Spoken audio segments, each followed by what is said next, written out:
Gravação iniciada. Bom dia a todos. Eu sou o Paulo Matheus Cunha, presidente da segunda turma da quarta Câmara da primeira sessão de julgamento do CARF, o Conselho Administrativo de Recursos Fiscais, vinculado ao Ministério da Economia. Estou declarando abertas as sessões dessa turma de julgamento, a 1402 do mês de novembro. Serão 6 sessões, a partir dessa terça-feira pela manhã até terça-feira à tarde. E eu quero, nesse momento, apresentar os colegas, os conselheiros que estarão comigo participando dessa sessão de julgamento, destacando antecipadamente que a turma ficou recomposta com a nomeação e posse na nomeação na semana passada e posse na data de ontem, do conselheiro Iagro Jung Martins, que é fazendário, veio recompor a nossa turma em razão de estar faltando um conselheiro para os contribuintes da Fazenda. O Iagro está presente, daqui a pouco já o cumprimento, ele vai cumprimentar todos também. Inicio pelo conselheiro Marco Rogério, meu substituto, presidente do Fazendário. Bom dia, Marco. Bom dia, presidente. Bom dia, demais colegas conselheiros. Gostaria de dar boas-vindas ao Iagro, aí, novo componente do colegiado. E bom dia aí ao pessoal de apoio do CARF aí, que está no momento nos colaborando. Conselheiro Leonardo Luiz Pagano Gonçalves, o decano dos contribuintes. Bom dia, Pagano. Bom dia a todos, meus colegas. Bom dia, presidente, seu vice-presidente, pessoal de suporte do apoio administrativo. Bom dia, Ágaro, seja bem-vindo. E comecemos os trabalhos. Bom dia. Conselheiro Evandro. Bom dia, Evandro. Bom dia, presidente. Bom dia, colegas conselheiros. Bom dia, Amanda e do apoio. Também reitero minhas boas-vindas ao colega, ao conselheiro fazendário Iagro. Conselheira Júnia, vice-presidente da turma. Bom dia, Júnia. Bom dia a todos. Seja bem-vindo, conselheiro Iagro e a Amanda. Um bom trabalho para nós. Conselheira Paula. Bom dia a todos. Bom, reitero aí as boas-vindas ao Iagro e desejo a todos uma boa sessão. Agradeço a Amanda desde já pelo apoio. Conselheiro Luciano, bom dia. Bom dia, presidente. Bom dia, conselheiros. Bom dia, conselheiro Iagro, seja bem-vindo. Bom dia ao pessoal de apoio, especialmente a Amanda. Conselheiro Iagro, bom dia, seja bem-vindo. É uma satisfação tê-lo com a gente. Já tivemos a oportunidade de ontem na Câmara Superior, quando de sua posse externar esses cumprimentos. Sua presença aqui certamente irá somar muito nessa turma, que já é uma das turmas assim, bastante conceituosas do CARF, pela qualidade dos seus conselheiros. E a sua presença, com certeza, irá mais ainda brilhantar os julgamentos que serão aqui realizados. Bom dia, seja bem-vindo. Bom dia, presidente. Bom dia, colegas da segunda turma ordinária da quarta Câmara. É um prazer enorme estar com vocês. Eu agradeço imensamente aí a receptividade, o carinho e a atenção dos senhores e senhoras, e espero poder aprender primeiro e depois poder agregar valores às nossas deliberações, às nossas decisões nesta segunda turma da quarta Câmara. Muito obrigado, presidente. Obrigado, Iagro. Então, iniciamos as nossas sessões. A pauta é extensa, como normalmente já é mesmo, né? Nós temos algumas retiradas de pedidos basicamente da Procuradoria da Fazenda Nacional e alguns de contribuintes, mas o primeiro processo pautado, o item 1 da pauta, que no rito dos repetitivos, esse processo será julgado normalmente, vai haver sustentação oral, a relatoria do conselheiro Marco Rogério Borges. Como é repetitivo, ele tem o item 1 e depois o item 12, é o mesmo contribuinte. Então, o Marco fica já à disposição e à vontade para escolher qual dos dois processos que você vai relatar primeiro, que eu acredito, vou escolher a chamada do patrono, mas eu acredito que a sustentação oral também será apenas uma. Então, antes de chamar o patrono, Marco, você já disponibilizou o voto, então, e em relação ao item 1 e 12, o assunto é o mesmo, dá para fazer isso tudo numa... Presidente, o assunto é o mesmo, só que em momentos diferentes, tá? Um já está com uma etapa na frente. Então, não vislumbro, assim, maiores problemas de começar pelo 1, não. Perfeito. Então, Amanda, no apoio. Bom dia, Amanda, esqueci de cumprimentá-la, mas seja bem-vinda mais uma vez com a gente. Bom dia, muito obrigada. Bom dia a todos, boa sessão. Obrigado. Então, eu pediria que você, por gentileza, né, pedisse ao patrono desse processo, da Impressul, doutor Henrique, que viesse à sala para fazer a sustentação oral. Ok, farei a convocação.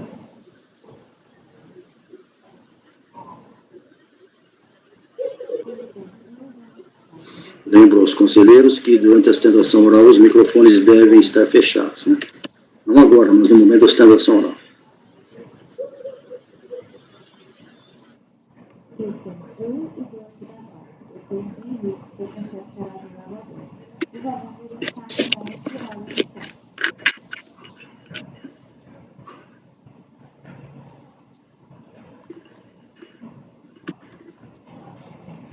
A convocação foi feita. Perfeito.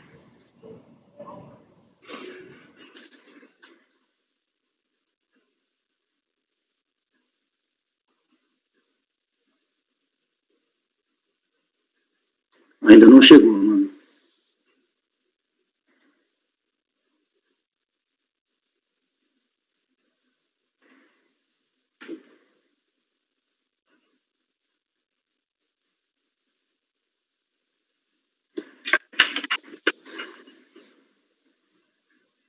Amanda, reitera, por favor.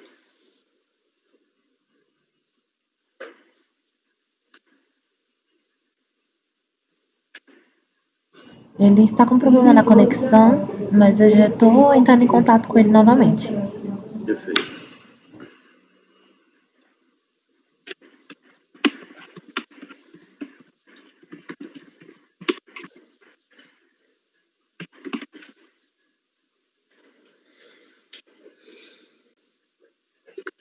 Marco, vamos começar pelo número 1, correto? Correto. Acho que já vai conseguir conectar. Doutor Henrique, bom dia. O senhor está me ouvindo? Doutor Henrique? Bom dia, senhores. O senhor está me ouvindo? Sim, estou ouvindo.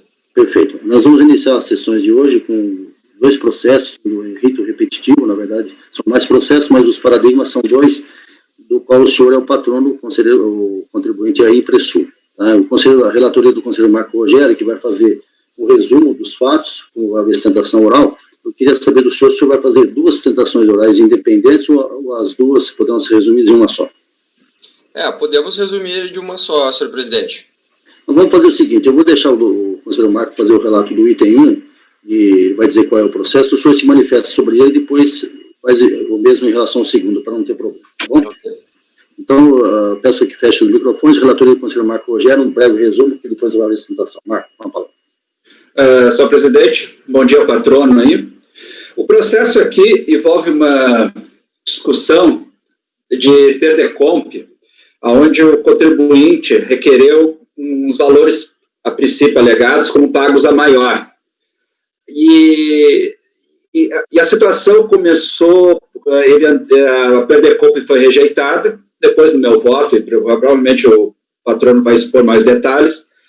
A PERDECOMP foi rejeitado, são 2 lotes, tá? Isso é comum aos 2 processos, estão sendo julgados paradigmas aqui, e aí a decisão da DRJ foi por não conhecer. Aqui no entendimento tem algumas unidades onde o julgador da DRJ entende que isso aí é discussão de retificação de DCTF, tudo. A gente já teve 1 ou 2 processos pautados nos meses passados da minha relatoria a respeito. E aí, então, o contribuinte, e aí a DRJ não conheceu. Aí o contribuinte apresentou recurso voluntário, só que nesse momento também entrou com mandado de segurança para ser encaminhado esse recurso voluntário para o CARF, e entre outras coisas. Aí houve uma decisão do mandado de segurança, onde foi atendido o pleito do contribuinte. Aí depois o processo girou, isso vale para os 2, o processo girou entre a unidade da Receita, até ter uma consultoria da PFN a respeito do que fazer com esse processo, nos autos. Aí depois, nesse momento, a unidade da Receita exarou nova informação fiscal, e aí acabou sendo subido para o CARF. Aí o CARF, no processo 1, tá? O processo 2, que é o item 12, ele está nesse estágio, recém-subido para o CARF com essa informação fiscal. O processo 1, ele já subiu para o CARF, foi julgado na turma do Fernando Brasil, com a relatoria da colega conselheira Giovana, aonde houve entendimento de que essa informação fiscal que reanalisou o direito creditório do contribuinte tem a natureza jurídica de um despacho decisório. E então, no momento que houve esse novo informação fiscal com característica de despacho decisório foi substituído o primeiro despacho decisório, ao qual foi impetrado uma manifestação de conformidade, ao qual a DRJ não conheceu e o contribuinte impetrou um recurso voluntário. E aí, com isso, a turma da 1301 entendeu que o processo tem que seguir um novo rito processual administrativo, ou seja, teria que ser reanalisado essa manifestação de conformidade em cima dessa informação fiscal nova. Até porque essa informação fiscal nova foi gerada, a princípio, está no dispositivo do mandado de segurança, do juiz, da sentença, para reavaliar o direito creditório. Então, a DRJ desceu para a DRJ, o CARF baixou para a DRJ para fazer uma análise dessa informação fiscal como um despacho decisório e recomeçar o rito processual administrativo. Aí a DRJ analisou, o contribuinte impetrou, já tinha impetrado uma manifestação de conformidade, analisou e manteve a denegação por falta de comprovação. E aí o contribuinte entrou com recurso voluntário, onde agora no momento ele traz algumas alegações, que seria nulo, etc., e requer o seu direito, e está agora subindo novamente para o CARF julgar. Então, o processo 1, ele já teve esse trânsito disso, já ter subido no CARF, e ter descido para a DRJ, e agora está subindo de novo. O processo 12, ele está no primeiro estágio, ou seja, ele ainda não tinha subido para o CARF para fazer essa apreciação do status do processo. Então, em linhas gerais, assim, se adentrar no mérito da discussão, é mais ou menos esse momento da tônica do processo. Aí, o presidente, eu acho que, como vai ter sustentação oral, né, eu vou deixar o resto dos esclarecimentos para o patrono. Perfeito, Marcos. Doutor, o senhor está satisfeito? Pode começar a sua sustentação oral por 15 minutos. Okay. Meus cumprimentos ao senhor presidente, senhores conselheiros, em especial ao senhor relator, Marco Borges, que, inclusive, eu tive o prazer de conhecer quando eu fiz estágio na fiscalização de Porto Alegre, assim como o conselheiro Iágaro. Já se passaram 15 anos desde lá, mas o conhecimento adquirido naquela época ele permanece. Então, eu deixo meu cumprimento e meu abraço aí aos conselheiros. Senhores, a Impressul é uma indústria gráfica que possui aproximadamente 150 funcionários, estando sujeita, portanto, à apuração do imposto de renda e da contribuição social no lucro presumido pelas alíquotas de 8% e 12%. No entanto, no período de 2001 a 2005, ela apurou o lucro com base na alíquota equivocada, de 32%, relativa à prestação de serviços. Por isso, ela retificou todas as DCTFs e DIPJs no período e apresentou as PERDECOMPs requerendo a compensação do valor pago em excesso. Somente 3 anos depois dessas retificações, as compensações foram negadas por despachos decisórios que alegaram que a empresa não possuiria créditos a compensar. Dessas decisões foram interpostas manifestações de conformidade, que não foram conhecidas pela DRJ, porque, segundo ela, o pedido de retificação da DCTF deve ser dirigido à DRF de Porto Alegre. Como os senhores podem ver, então, tanto os despachos decisórios como os acórdãos da DRJ, eles não se deram conta que as DCTFs já haviam sido retificadas em 12/6/2006, ou seja, 3 anos antes da emissão dos despachos decisórios, que ocorreram em 20/4/2009. E o que gerou esse equívoco nas decisões? Existia um total de 19 processos de créditos. Em 4 deles, que inclusive já foram extintos por homologada compensação, referentes a 2001, as DCTFs não puderam ser retificadas a tempo, porque naquela época, como os senhores sabem, o prazo para a retificação se esgotava junto com o da própria entrega tempestiva da DCTF. E os despachos decisórios, acreditando equivocadamente que todos os processos, 19 processos, tinham as mesmas características, utilizaram um daqueles 4 processos em que a DCTF não tinha sido retificada como processo paradigma.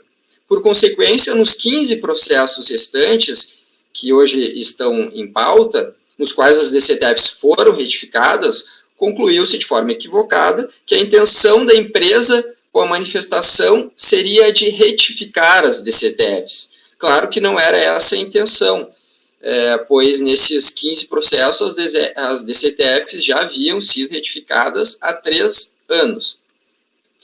De qualquer forma, ocorre que o não conhecimento das manifestações de inconformidade pela DRJ acabou gerando uma sucessão de equívocos no processo. Descrevendo de forma resumida o que aconteceu, dessas decisões de não conhecimento da manifestação, a empresa interpôs recurso voluntário. Mas como esse recurso não foi remetido ao CARF, a empresa impetrou um mandado de segurança justamente para determinar essa remessa dos recursos. E esse mandado de segurança ele foi provido. Porém, ocorre que, ao invés de remeter o recurso voluntário para o Conselho, a Receita simplesmente anulou os despachos decisórios iniciais e prolatou uma nova decisão. E não bastasse esse descumprimento da decisão judicial, a Receita ainda alterou o critério jurídico da decisão anterior, e uma nítida e ilegal inovação da decisão. Inicialmente, o fundamento dos despachos era de que não existia crédito a compensar, motivado pela falta de atenção à retificação das DCTFs que já tinha sido realizada. Com a nova decisão, a Receita passou a sustentar que a empresa não teria comprovado a sua condição de indústria gráfica, com que as alíquotas declaradas originariamente como prestadora de serviços estariam corretas. Dessa decisão foi interposta uma nova manifestação de inconformidade, mas nesse meio tempo, conforme já bem destacado pelo relator, a Procuradoria da Fazenda prolatou um parecer afirmando que a decisão judicial determinava a remessa do recurso voluntário ao CARF, e não a anulação da decisão anterior e uma prolação de uma nova decisão. E com base nesse parecer, o despacho de encaminhamento, que os senhores podem ver na folha 103 do processo, determinou a remessa do recurso para apreciação do CARF.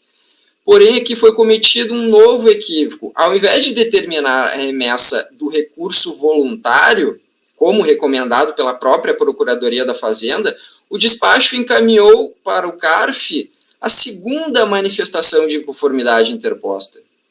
Isso faz toda a diferença, porque nessa segunda manifestação de conformidade já havia sido inserido no processo, de forma ilegal, um novo critério jurídico na decisão.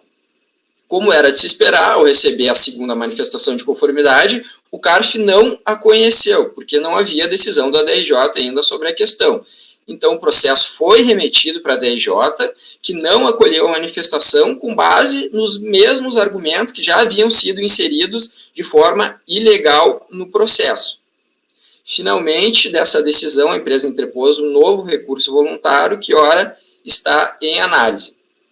Diante desses fatos, senhores, a recorrente sustenta o seguinte: em primeiro lugar, anulação de todos os atos processuais posteriores à prolação da sentença judicial, sendo remetido para julgamento do Conselho o recurso de folha 35 a 40, e não esse novo recurso que está em julgamento hoje, já que no atual estágio do processo, ele contém matérias inseridas ilegalmente pela inovação trazida pela decisão da folha 75. Uma segunda questão: se confirmado o entendimento de que a anulação do primeiro despacho decisório com a prolação de uma nova decisão foi uma medida correta, então, por uma consequência lógica, foi essa nova decisão, prolatada em 11 de janeiro de 2013, que examinou o pedido de compensação, que foi apresentado já em 15 de 5 de 2006. E nesse caso, então, por consequência lógica, por transcorrido mais de 5 anos entre o pedido de compensação e a decisão, está ocorrida a homologação tácita do pedido, a qual, então, requer-se o reconhecimento nesse julgamento. E, por fim, uma terceira questão: caso superadas essas questões iniciais, requer-se simplesmente a homologação da compensação, pelo fato da recorrente ser indústria gráfica e, assim, faz jus à alíquota de IRPJ e contribuição social correspondente às indústrias. Sobre isso, eu apenas gostaria de destacar, lembrando aí a solução de consulta COSIT número 45, que diz que se considera prestadora de serviço A empresa que simultaneamente empregue no máximo 5 funcionários, possua no máximo 5 kW de potência instalada e confeccione produtos cuja mão de obra represente mais de 60% do custo total. Senhores, a Recorrente é uma das maiores indústrias gráficas do Rio Grande do Sul. Ela conta com 150 funcionários, possui muito mais do que 5 kW instalados e o pessoal representa aproximadamente 40% do custo total da empresa, conforme os senhores podem ver na folha de pagamento e contas de luz anexadas nesse recurso. Portanto, ela se enquadra no conceito de indústria, previsto no artigo 15 do regulamento do IPI, e se afasta completamente do conceito de prestadora de serviço. Então, portanto, nessas condições, a defesa requer a reforma da decisão recorrida, e sendo essas, então, as considerações. Eu agradeço a atenção e fico à disposição para esclarecimentos adicionais. Obrigado. Conselheiro Marco Rogério, voto. Presidente, partido para o voto, está na folha 3. Tá? Conforme o relatório que precede o recurso voluntário tempestivo. Já analisando o recurso voluntário e as alegações do contribuinte. Na sua peça recursal, o contribuinte apresenta as seguintes contestações: como descumprimento da decisão judicial e inovação do critério jurídico da decisão administrativa. Houve a homologação tácita do pedido de compensação. A regularidade dos seus créditos no pedido de compensação.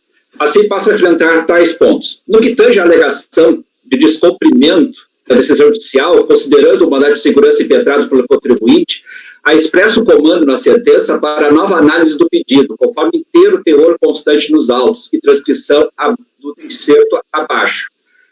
Então, a decisão judicial, ela determina ali na parte grifada, deve ser suspensa a exigibilidade do crédito tributário, decorrente da não homologação da compensação, até nova análise do pedido. Então, surgiu uma discussão nos autos aí como cumprir essa sentença. Tá? Então, no momento, assim, houve o contribuinte entrou com a segurança para o processo subir para o CARF e, requerendo a suspensão de exigibilidade, o juiz, a princípio, deu essa concessão, sem problemas, e também mandou, nessa decisão, ali conforme o dispositivo, e a sentença está nos autos, que seja uma nova análise do pedido. Foi aí que foi gerada essa informação fiscal, que a princípio já foi entendido pela outra turma como de natureza jurídica de um despacho decisório.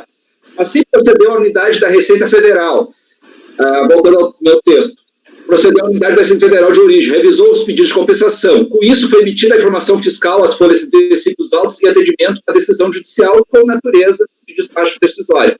Considerando o pleito do contribuinte na sua petição inicial do mandado de segurança, foi posteriormente enviado o processo para análise do CARF, segunda instância administrativa em respeito ao rito do processo administrativo federal. A primeira sessão de julgamento do CARF, na turma 1301, na relatoria da conselheira Giovana, acompanhada pela maioria do colegiado, teve só a divergência de um colega lá, conselheiro, entendeu que estava sendo julgado um novo despacho decisório, ao qual não foi apreciado pela DRJ, primeira instância administrativa. Igualmente entendo não prosperar a questão de inovação do critério jurídico, pois o novo despacho decisório só foi emitido com base na decisão judicial, superando os entraves do despacho decisório anterior, que foram baseados na disponibilidade dos créditos informados do CTF.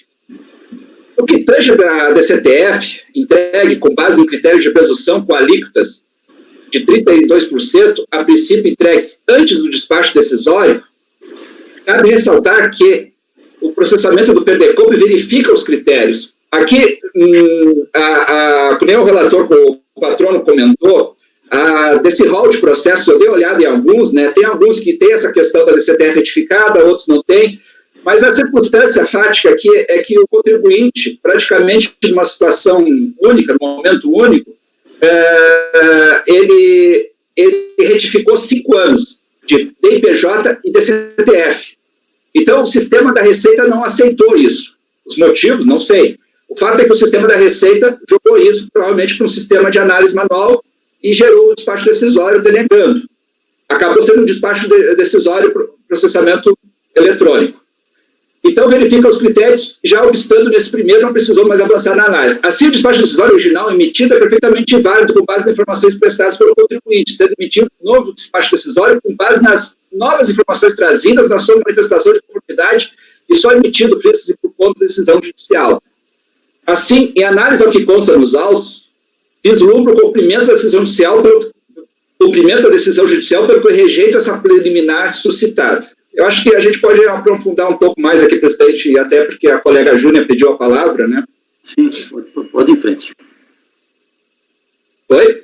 Você vai continuar falando alguma coisa mais? Não, eu acho que até a Júnia pediu a palavra, né? Então, eu não sei se ela quer comentar alguma coisa sobre a questão da justiça. Não, pode concluir, Marco. Depois a gente... Deixa ele concluir. Eu vou voltando o voto, então, porque isso é uma preliminar suscitada, né?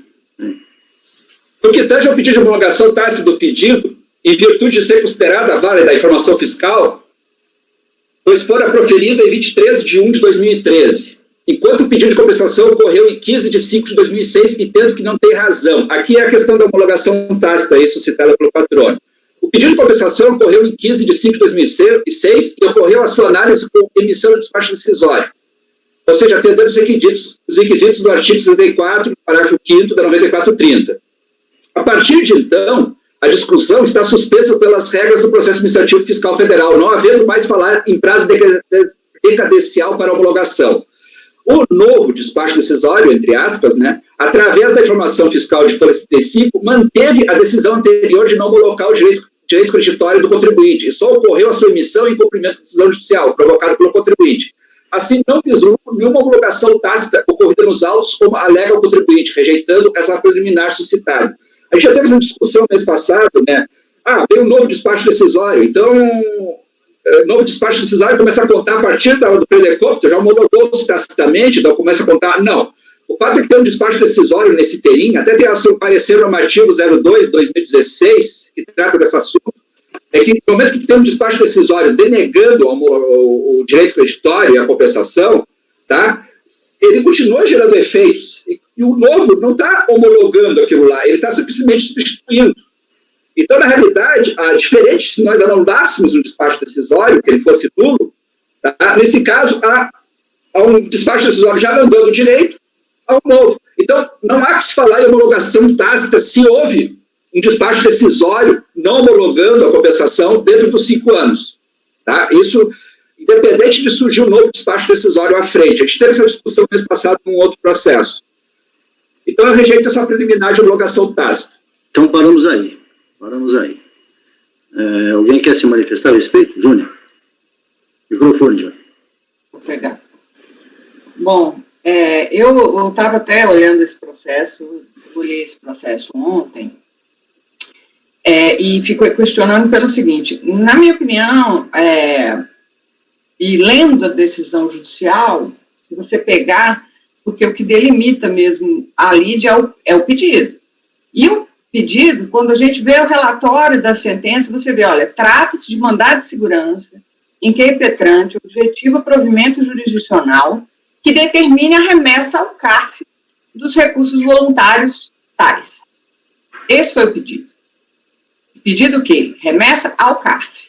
Então, realmente, a remessa para uma nova manifestação da delegacia não tinha o menor sentido, porque o pedido foi nesse sentido. Então, não foi para que a Receita se manifeste novamente, sim para que aquela decisão de não conhecimento fosse remetida ao CARF. Portanto, o recurso voluntário que deveria ser remetido ao CARF, na minha opinião, era o primeiro. Tanto é assim que o CARF mandou de volta para que a DRJ proferisse uma nova decisão. Porque ele considerou que, olha, esses argumentos aqui não foram analisados. Então, obviamente, são argumentos novos, né? Pois se estaria havendo supressão de instância, é porque o argumento é diferente. Mas, por outro lado, eu pensei o seguinte, na decisão do CARF, mesmo se ele fosse analisar o primeiro recurso, que é o que dizia o seguinte, olha, teve um erro no despacho decisório, que não considerou as retificações que eu tinha feito, então o fundamento do despacho decisório, que era no sentido de que não haveria crédito, ele não se sustenta, porque, na verdade, pelo formalismo ali, eu já tinha feito a retificação da DCTF antes mesmo do despacho decisório, e, portanto, esse fundamento não se sustenta. De todo modo, eu entendo que o CARF, quando esse processo fosse remetido ao CARF, por mais que o fundamento do despacho decisório fosse que, não tem crédito, aí você vira e fala, não, tem porque eu retifiquei a DCTF. No conhecimento do CARF, caberia verificar porque o que foi a origem do crédito? Erro. Então, caberia ao CARF, sim, ele poderia, na minha opinião, eventualmente, mesmo no primeiro recurso, baixar o processo em diligência, eventualmente, para que houvesse a análise do crédito em si, que pressupõe o seguinte, olha, eu sou indústria gráfica, então você, obviamente, dando essa oportunidade ao contribuinte, a investigação do CARF caberia, você não poderia, eventualmente, não se dar por satisfeito daquela análise que foi feita ali. Mas, resumindo, eu acho que aqui, sim, houve descumprimento da decisão judicial. Por quê? Porque a decisão judicial falava claramente que fossem remetidos os recursos. Quais recursos? Os recursos do primeiro despacho decisório. Então, a ordem, isso é um mandado de segurança e, portanto, é um cumprimento de uma ordem, a ordem era remeta ao CARF. Então, CARF se manifeste. Essa manifestação, eventualmente, sobre a questão se está provado ou não o erro que o contribuinte alega, caberia ao CARF. Tá? Então, são só essas observações. Sim, agora, veja bem, Júnior, o Marco está posicionando, que o contribuinte, o patrono, inclusive, reiterou na sustentação, uma possibilidade de ter havido uma homologação tácita. O Marco está negando até por os motivos que a gente já tem discutido muitas vezes aqui, que uma nova decisão, um novo despacho, começa a contar novamente o prazo. É nesse ponto que eu achei que você iria se manifestar. Quanto à decisão de cumprimento do mandado de segurança, convenhamos que já estamos numa outra fase, né? Agora fica... Sim, eu acho... A questão é o seguinte, o que eu ia alegar é que a eventual nulidade... ela não, na minha opinião, desde que garantido o direito do contribuinte de comprovar, sim, eu acho que não ela não geraria prejuízo, não tem por que a gente anular o processo desde então. Agora, eu acho que as coisas estão vinculadas, porque, na verdade, nós estamos aqui analisando o primeiro despacho decisório, portanto, havendo a análise do primeiro despacho decisório, nós não teríamos que falar em decadência. O que eu quero dizer é o seguinte, o encaminhamento do voto do Marco está sinalizando nesse sentido exatamente de permitir que tanto a Fazenda como o próprio contribuinte tragam aos autos as informações necessárias, né, via conversão e diligência. Mas eu parei o julgamento porque há um pedido do contribuinte específico de que teria havido uma homologação tácita, isso a gente tem que julgar. Então, independentemente se o mandado de segurança, que é uma ordem, não foi cumprida naquele momento, que hoje já não tem mais jeito, já passou, nós temos que analisar agora exatamente isso. Então, há uma homologação tácita, sim ou não? Sim, nesse caso, de acordo com o voto do relator, eu entendo que haveria sim uma homologação tácita, porque... Peraí, então você vai votar... Tá, desculpa. Eu queria só também fazer uma colocação, doutor Paulo, se o senhor me permite. Sim. E é sobre a homologação tácita.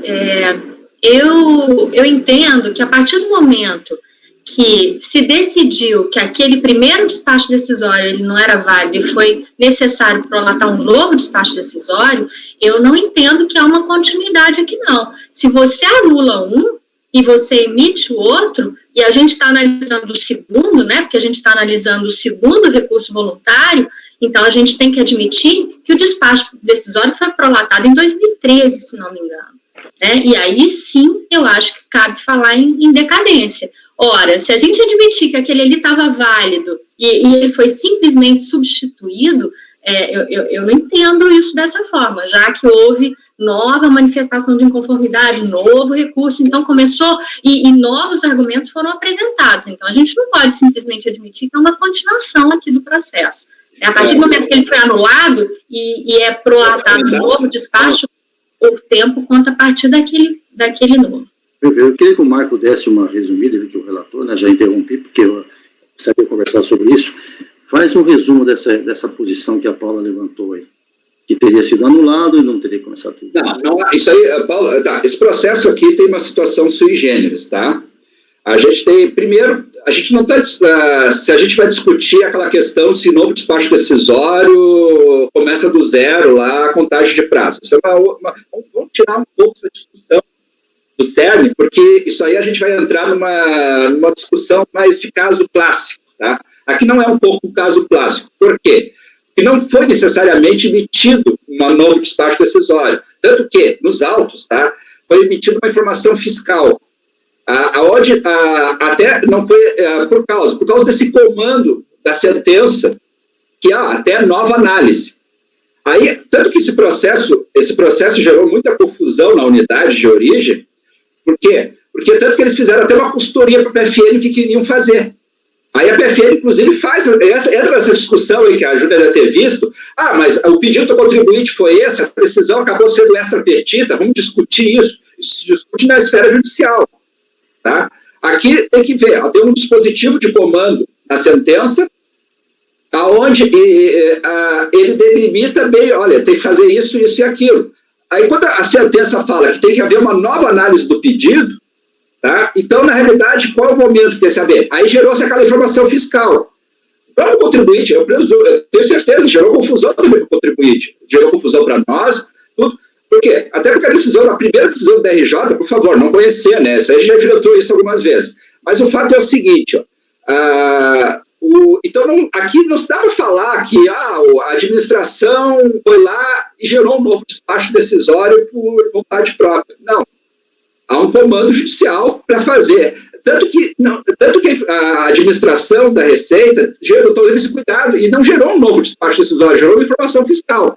No julgamento da 1301, desse processo aqui, no outro vamos ter essa discussão. Até a gente pode, de repente, se o colegiado entender, se reposicionar diferente do outro julgamento, porque ele está no estágio anterior da discussão do CARF de qual a informação fiscal, qual o despacho decisório que a gente vai discutir.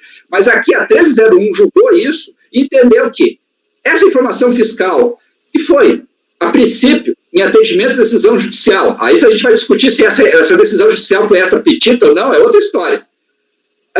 Ele tem natureza jurídica de um novo despacho decisório, até porque ele entra no mérito por quem está se negando, ele avançou.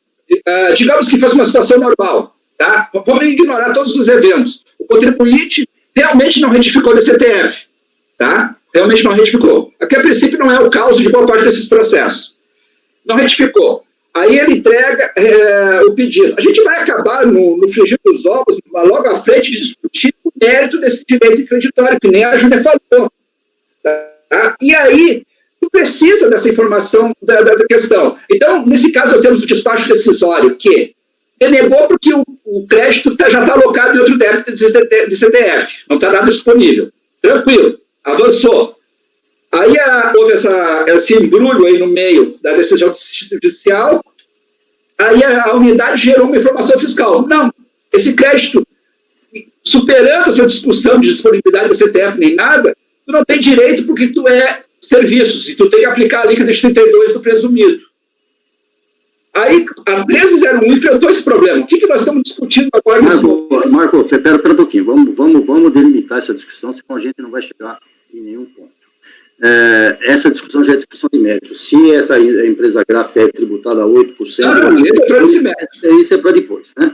Primeiro, nós temos que enfrentar dois aspectos. O primeiro é esse. Essa nova informação fiscal seria um novo despacho decisório, começar a decorrer o prazo todo de novo, ou é apenas um complemento e segue o jogo, tá? Ou seja, nessas condições, poderia ter havido homologação tácita. Essa é a posição que nós estamos estudando aqui nesse momento. O segundo ponto é avançar o seu voto e para trazer mais informações, para melhor instruir o processo, abrir possibilidade de contribuir, trazer mais informações, e a própria Fazenda, que pelo que você disse, a própria Fazenda na unidade estava com dificuldade nisso, tanto que trouxe a PFN aos autos para dar informação, e seria uma conversão em diligência.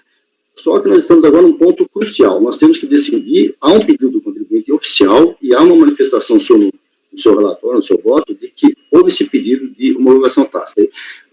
Sem entrar mais em discussão, porque nós já discutimos muito esse assunto, inclusive agora, eu vou colher os votos a respeito desse assunto especificamente, dessa preliminar, homologação tácita ou não. Primeiramente, esse é o ponto, eu vou deixar a palavra com o Evandro, mas eu vou colher os votos. Evandro, pode falar. Eu gostaria de manifestar aqui, esse primeiro despacho decisório que houve, ele suspendeu o prazo de homologação, né? Ele não analisou créditos, porque não havia crédito conforme aquela informação disponível no sistema. isso não impede que posteriormente eu revise, né, essa análise para verificar que o contribuinte tem crédito se surgir uma outra condição no processo. Sim, mas o problema é só um instante. O prazo de homologação, para mim, ele foi suspenso ali. Não há que se falar em homologação intercorrente aqui no curso do processo. Então, eu entendo que ali estava dentro do prazo de homologação, quando foi elaborado o meu despacho. O outro despacho decisório já não há que se falar mais nesse prazo. É a mesma coisa que você admitir uma prescrição intercorrente aqui no processo. A gente não está falando de auto de infração. Tem gente raciocinando como se fosse um auto de infração. Isso aqui é despacho decisório. O primeiro despacho decisório falou, contribuinte, você não tem crédito. Como é que ele vai analisar crédito se não tem crédito? Isso não impede que, posteriormente, se surgir uma nova informação no processo, esse crédito seja analisado em favor do contribuinte. Mas aí não há que se falar em homologação tácita, em minha opinião. Somente eu queria me pronunciar nesse sentido. Ok, deixa eu só fazer mais um complemento para eu colher os votos. A minha preocupação em tudo isso é que, pelo que eu entendi dos autos, eu não estou com o voto do Marco aberto aqui, porque estou em mil coisas ao mesmo tempo, mas estou ouvindo, né? No primeiro momento não havia esse crédito, porque o contribuinte deve ter feito o pagamento de acordo com os 32% e foram alocados os valores, então não tinha disponibilidade. O contribuinte posteriormente entrou com esse pedido porque reviu a contabilidade, reviu tudo que tem que fazer. Olha, eu não pago sobre 32%, devo pagar sobre 8% e tem um crédito aí.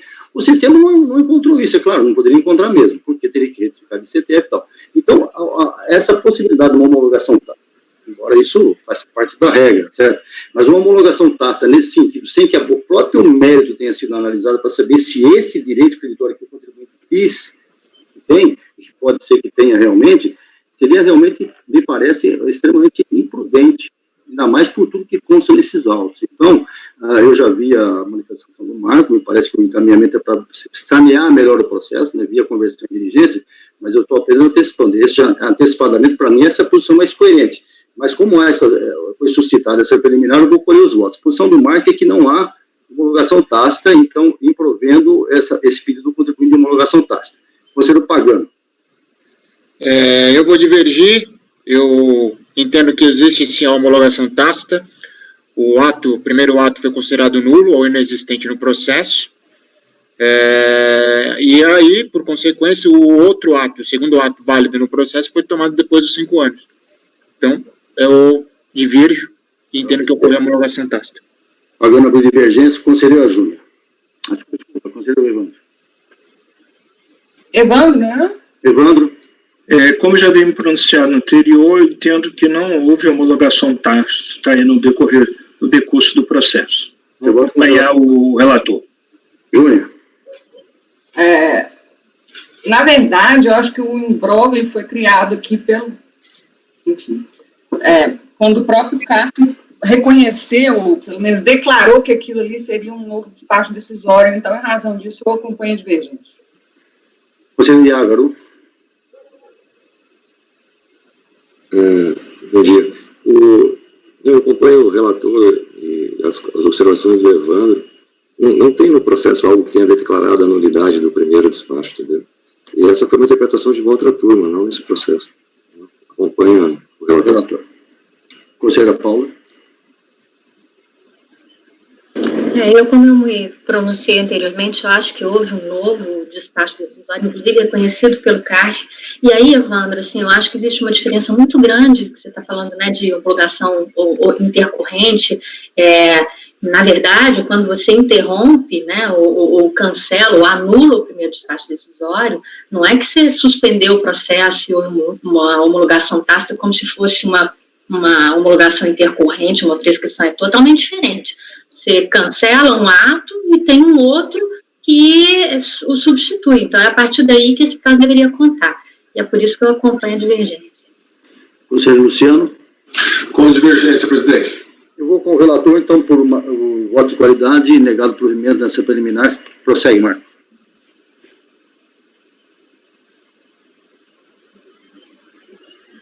Microfone, Marco. Perdão. Deixa eu ver, voltando aqui.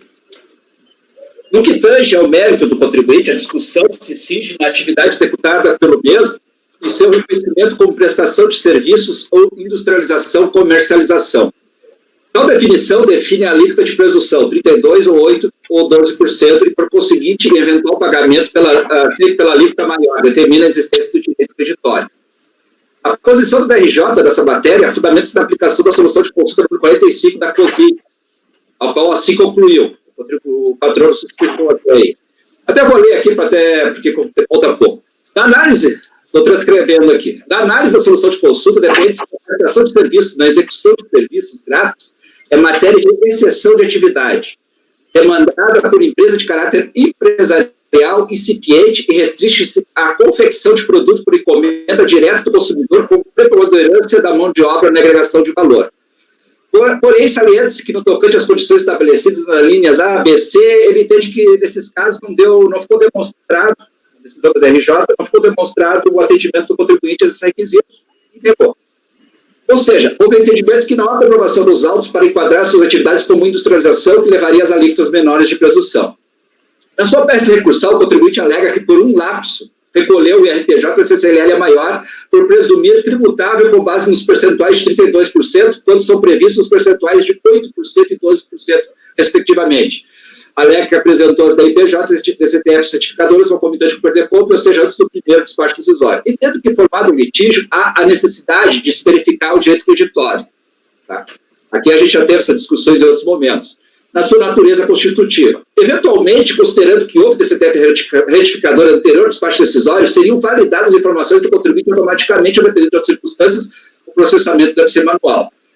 Considerando o aspecto envolvido nos autos de vários processos com o mesmo mote, discussão da atividade do contribuinte, a qual a alíquota aplicável, a qual o contribuinte estava recolhendo por uma alíquota sistemática ao longo de 2001 até 2005, e em 2006 retifica todos os anos anteriores da IPJ-CTF, merece sim ser acolhida uma análise mais detalhada do direito do contribuinte e se atende aos requisitos deste autodeclarado critério. De qualquer forma, a discussão é se a atividade do contribuinte é de indústria gráfica, como alega.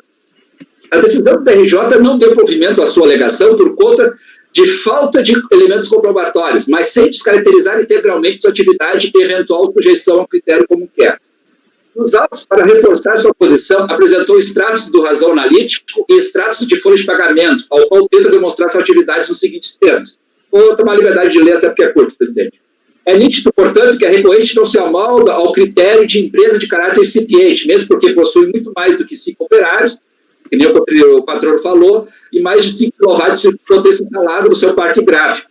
E anexo apresentou o livro Razão e alguns extratos da folha de pagamento. Compulsão dos autos, e apenas agora, nesse momento processual, está sendo avaliada a questão meritória principal envolvida.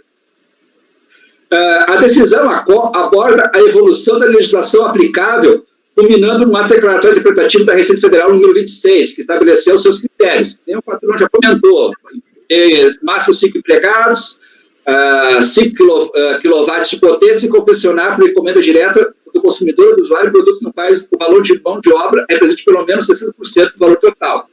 Tá? Isso é a posição da Receita no ato declaratório interpretativo, a princípio, pelas minhas pesquisas, o mais recente, tá? Indo ao encontro da decisão da DRJ. Só que eu encontrei também algumas divergências aqui no CARF, curiosamente. Tá? Tem uma decisão aqui, por exemplo, da turma do Nilson, que ele foi julgado, salvo engano, até por unanimidade, ao qual foi a turma do Lisandro, aliás, na época, ele entendeu que tem que demonstrar que a questão do material fornecido pelo contratante nos moldes que já ocorre com a atividade de construção civil, ou seja, ele equiparou. É uma decisão da turma da 1201 que tratou dessa matéria, numa discussão parecida, e entendeu que o critério é esse. Eu sinceramente, assim, eu analisei esses critérios, procurei, dentro do possível, aprofundar, mas eu preliminarmente entendi que nos autos não estou satisfeito com os elementos dos autos, até porque, com exceção do último momento aqui da peça recursal, onde o contribuinte traz uma razão, uma folha de pagamento, em nenhum momento dos autos foi analisada essa questão do mérito principal. Ninguém fez uma diligência para verificar se ele comprou, quais os critérios utilizados, nem nada. Então, Então, eu entendo que, nesse caso aqui, o presidente já tinha comentado, eu estou propondo conversão de diligência para ver se verificar se ele atende os critérios do item 16 do ato interpretativo no 26 e verificar se as atividades no ano calendário em questão envolvem a utilização de material próprio fornecido pelo contratante. Então, eu vou, para simplificar aqui, eu estou propondo a conversão de diligência para a unidade de origem, interagindo com o contribuinte, trazer mais subsídios sobre essa questão do mérito principal desse direito creditório pleiteado pelo contribuinte. Então, essa é a minha proposta, presidente, resolução.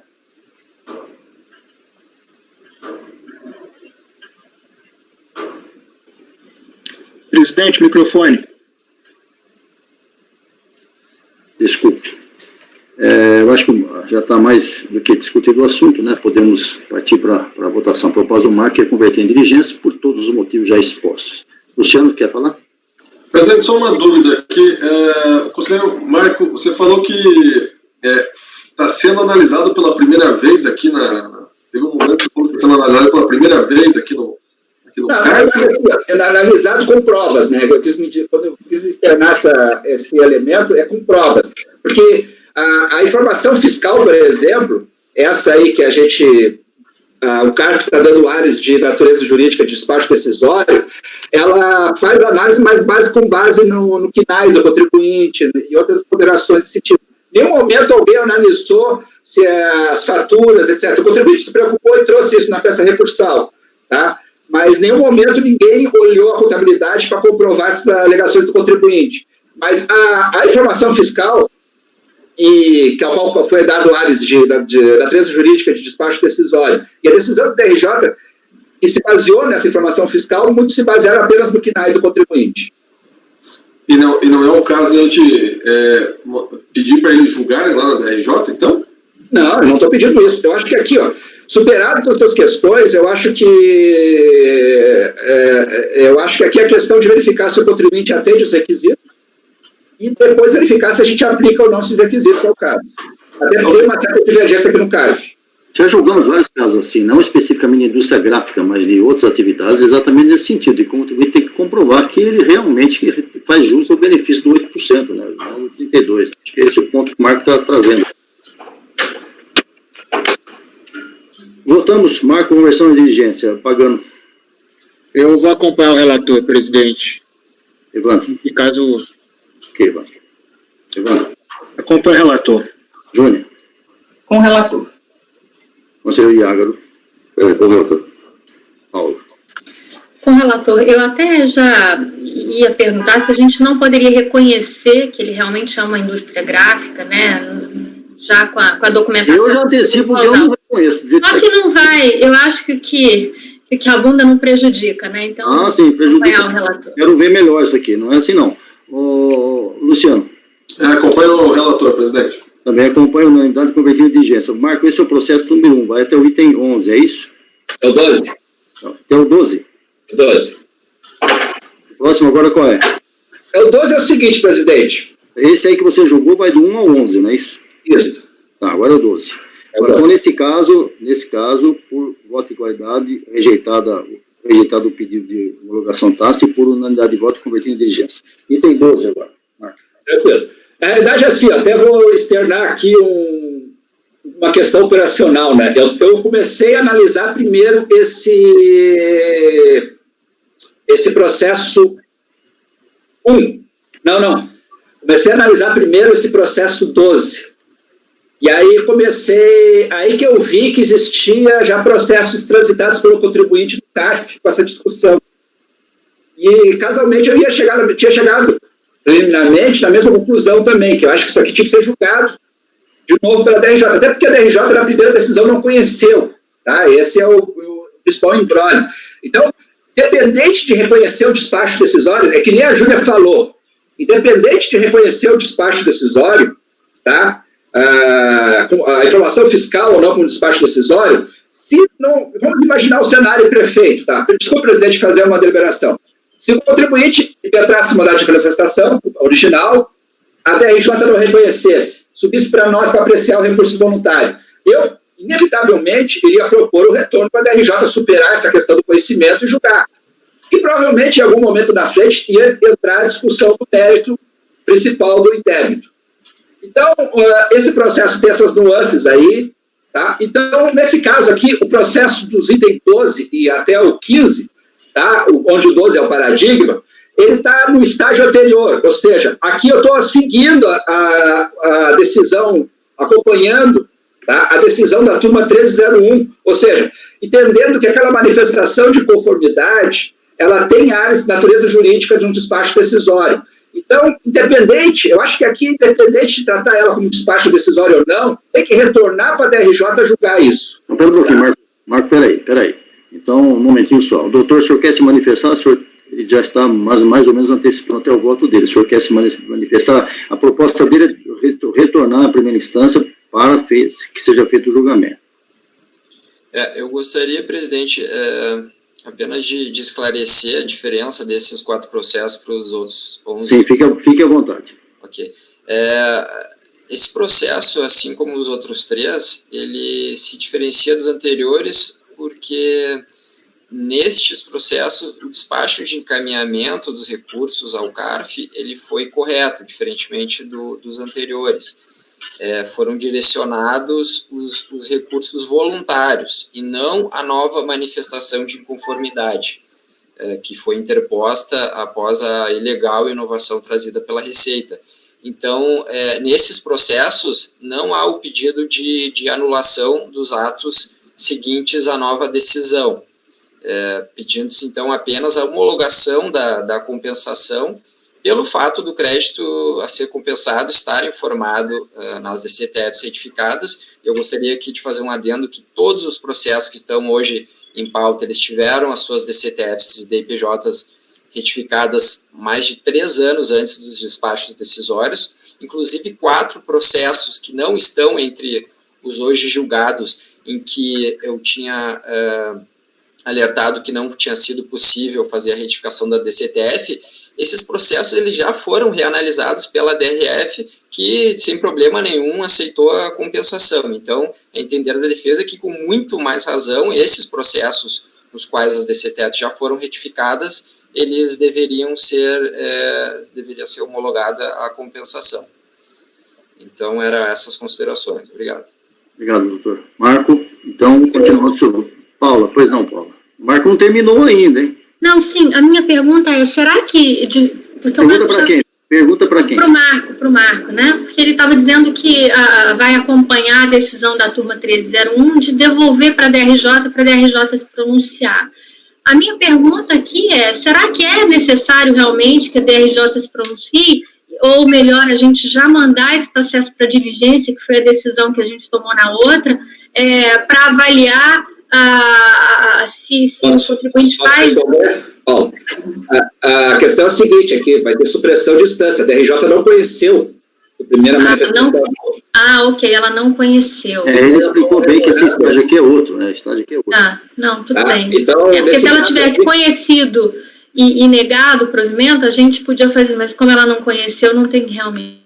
Júnior. Até o presidente assim, ó... Marco, pera um pouquinho, a Júnior quer falar.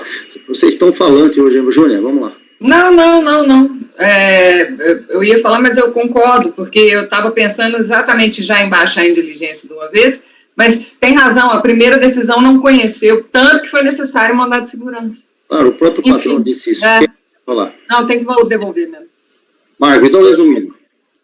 No fato é o seguinte, eu acho que independente da questão, eu estou propondo o retorno para a DRJ reanalisar, superando a falta de conhecimento. Ok. Alguém mais? Pagando. Acompanho o relator, presidente. Evandro. Com o relator. Júnior. Com o relator. Conselheiro Iágaro. Com o relator, presidente. Conselheira Paula. Com o relator. Luciano. Acompanho o relator. Também acompanho o relator. Marco, tem que ficar bem explícito isso aí, o que a DRJ vai fazer lá, porque... Eu vou dar uma... Eu posso deixar tranquilo. Tá bom, ok. O doutor entendeu o resultado aí certinho? Sim. Então tá, muito obrigado pela sua presença, tenha um bom dia. Obrigado, bom dia. Bom dia.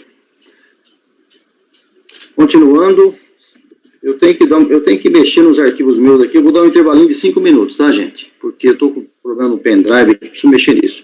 Amanda, 5 minutos de intervalo, por favor.